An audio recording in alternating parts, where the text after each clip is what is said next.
দাদা একেবারে নতুন দায়িত্ব এবং চিকিৎসা থেকে একবারে রাজনৈতিক মঞ্চে কি বলবেন? আগে কি আশা ছিল দলের টিকিট পাবেন? দেখুন, অ্যাকচুয়ালি চিকিৎসা বলতে আপনার ডাক্তার বলছি, আমি হচ্ছে ওষুধ তৈরি করি, আয়ুর্বেদিক ওষুধের ডাক্তার। আমি ওষুধ তৈরি করি। আমার অনেকগুলো কোম্পানি আছে সারা দেশে। আর চিকিৎসা থেকে ডাক্তার মানে একজন ম্যানুফ্যাকচারার থেকে ডাক্তার, মানে ম্যানুফ্যাকচার থেকে পলিটিশিয়ান আমার কাছে নতুন কিছু না। আমি ওই জীবনের ওই 15-14 বছর বয়স থেকে ওই তখনকার দিনে ওই যে হাতে স্লিপ করার থেকে আরম্ভ করে আমার পলিটিক্যাল লাইফ শুরু। কলেজে রাজনীতি ছিল, কলেজেও অনেক রাজনীতি করেছি। তারপরে সময়ের তাগিদে, প্রয়োজনের তাগিদে, নিজের ক্যারিয়ার তাগিদে ব্যবসায় ঢুকে গেছি। তখন আর পলিটিক্সে তখনই ছিলাম পিছন থেকে, কিন্তু ফ্রন্টে আসেনি। এবারের নির্বাচনে আপনার এজেন্ডা কি থাকবে এবং কাকে প্রতিপক্ষ বলে মনে করছেন? প্রতিপক্ষ কেউ নেই। প্রতিপক্ষ মানে কি? প্রতিপক্ষ কিছু নেই। আমি আমার ভোটের কথা বলি, মানে আমার বিধানসভার কথা বলি, তাহলে আমার প্রতিপক্ষ কেউ নেই। আমি এই বিধানসভার ছেলে, আমি এই বিধানসভার লোক, তোমার প্রতিপক্ষ থাকবে কেন? আমি বিজেপির ক্যান্ডিডেট, আর আমি বিজেপির ক্যান্ডিডেট সাথে সাথে আমি এই বিধানসভার ক্যান্ডিডেট। সেখানে আমি তো মনেই করি না আমার কোনো প্রতিপক্ষ আছে। তৃণমূলকে কিভাবে দেখছেন আপনার বিপক্ষ টিম হিসেবে?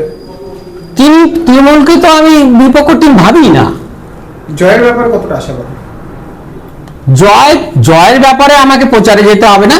আমার টার্গেট, আমি অ্যাবভ 1 লাখ, এখানে 2,80,000-এর আশেপাশে ভোট হবে। আমি ওদের 50-60 হাজারের বেশি দিতে চাই না। তার জন্য আমি খাটবো।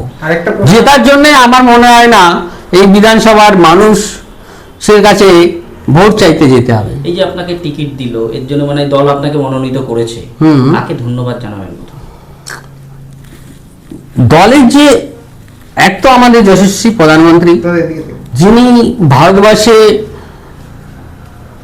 যেভাবে এগিয়ে নিয়ে গেছে, এবং আর ভারতবর্ষে যেভাবে একটা সারা পৃথিবীতে রাজনীতিতে উভরে এসেছে, একটা সম্মান যায় পৌঁছে গেছে, সেটা তো আমাদের যশস্বী প্রধানমন্ত্রী নরেন্দ্র মোদীর কৃতিত্ব।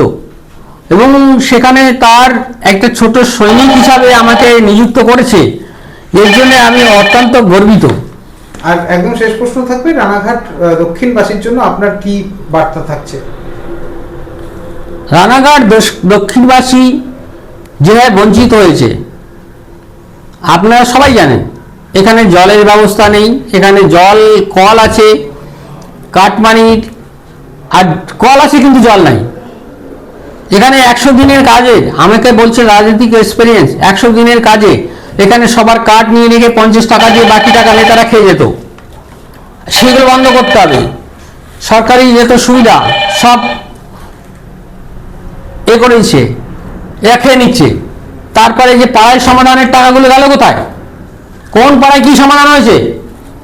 এর হিসাব টিএমসি সমস্ত রুট লেভেলে গ্রাম সভার লোকদের, জনগণের কাছে দিতে হবে। কোথায় গেল সেই টাকা?